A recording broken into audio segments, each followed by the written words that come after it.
Друзья, привет! Приветствую вас на своем канале.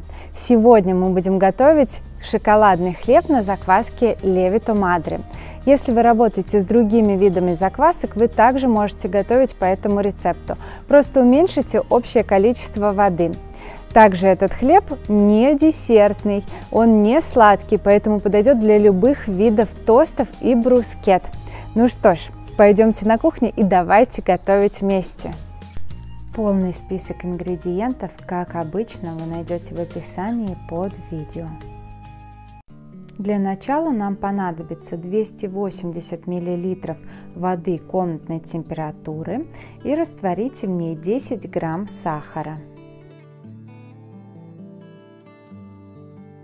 Затем в 400 грамм пшеничной муки добавьте 20 грамм натурального какао без сахара и перемешайте.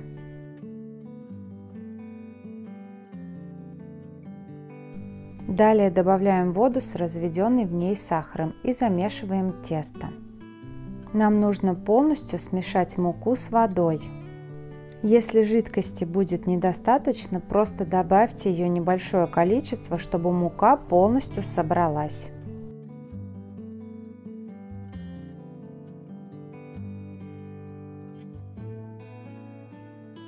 Вот таким образом. Далее накрываем крышкой или пленкой и оставляем при комнатной температуре на 1 час. Если у вас позволяет время, вы можете оставить на более длительный срок. Допустим, я это тесто оставлю на 3 часа. За это время я подготовлю дополнительные ингредиенты.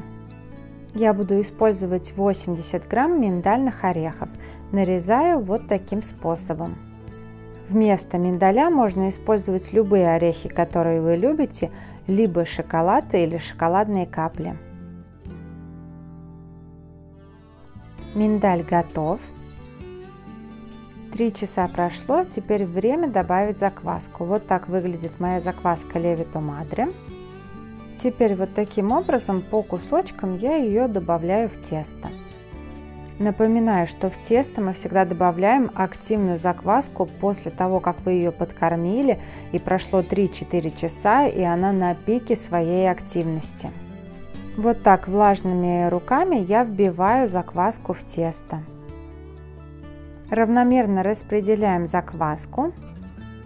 Затем накрываем тесто крышкой и даем ему отдохнуть в течение 15 минут. В это время приготовим соляной раствор.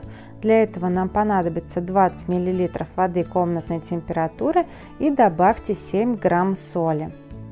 Размешайте ее. Затем через 15 минут добавляем солевой раствор в тесто.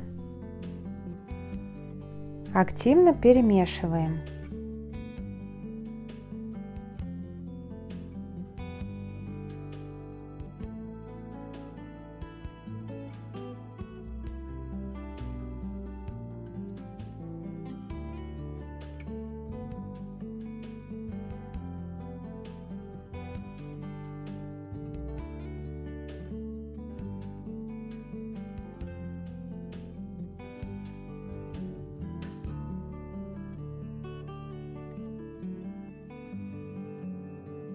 Далее вот такими движениями доводим тесто до однородности и эластичности.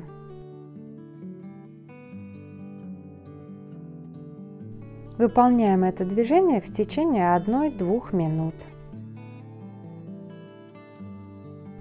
Посмотрите, тесто полностью стало однородным и эластичным. Убираем его в чашу.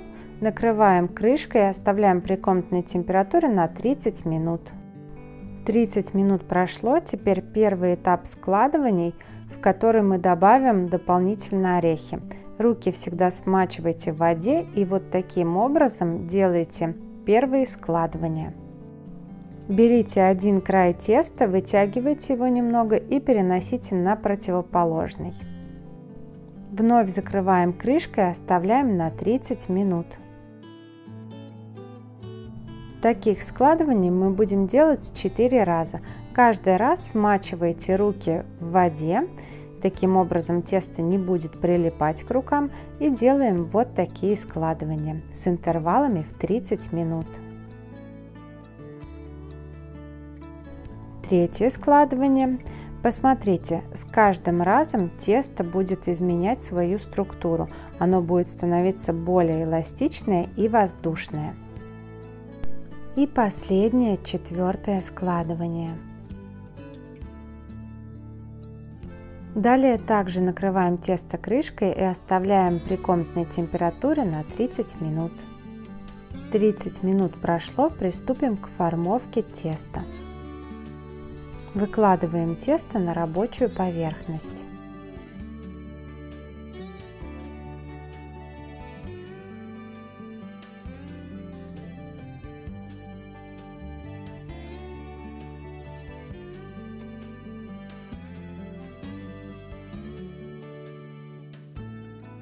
Присыпаем сверху цельнозерновой или пшеничной мукой. С помощью скребка переверните тесто. Далее сделайте конвертик вот таким образом.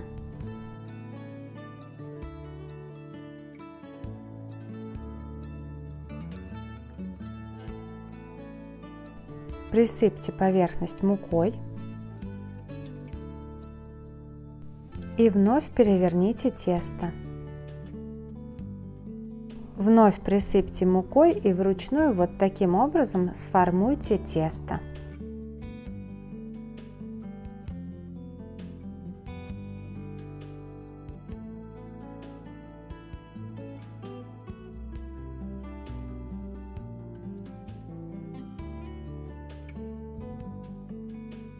Далее перекладываем тесто на пергаментную бумагу, присыпанную мукой.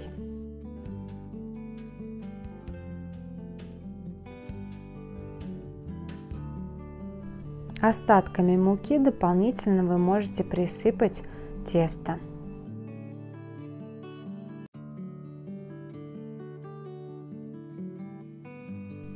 Затем перекладываем в чашу, в которой тесто будет находиться в холодильнике на длительной холодной ферментации. Я оставлю это тесто растаиваться на ночь.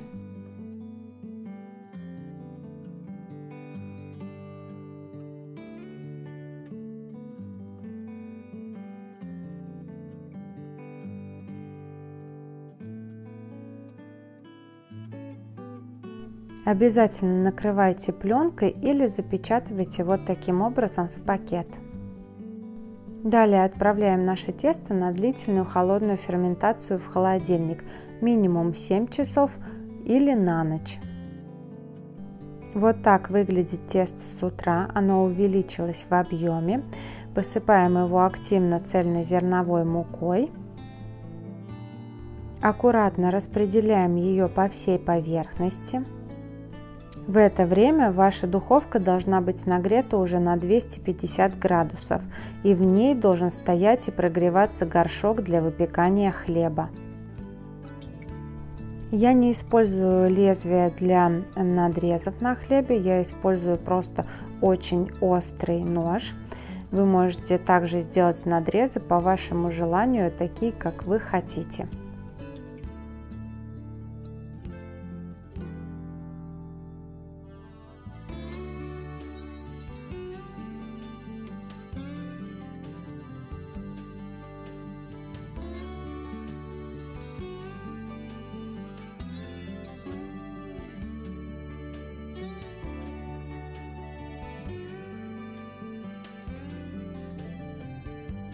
Для выпечки хлеба я использую глиняный горшок, вот так он нагревается у меня в духовке. Теперь разогретый горшок я достаю из духовки. Он нагревался в духовке в течение 25 минут на 250 градусов. Далее перекладываю тесто и буду выпекать под закрытой крышкой в течение 20 минут при температуре 250 градусов. Затем допекаю с открытой крышкой в течение 20 минут при той же температуре. Вот такой красивый шоколадный хлебушек у нас получился. Дом наполняется ароматами свежевыпеченного хлеба и шоколада. Это настоящее волшебство. Этот хлеб ароматный и хрустящий. Он идеально подходит для любых тостов и брускет. Его обожают и дети, и взрослые. Посмотрите, какая красота! Приятного вам аппетита, друзья, и до скорых встреч!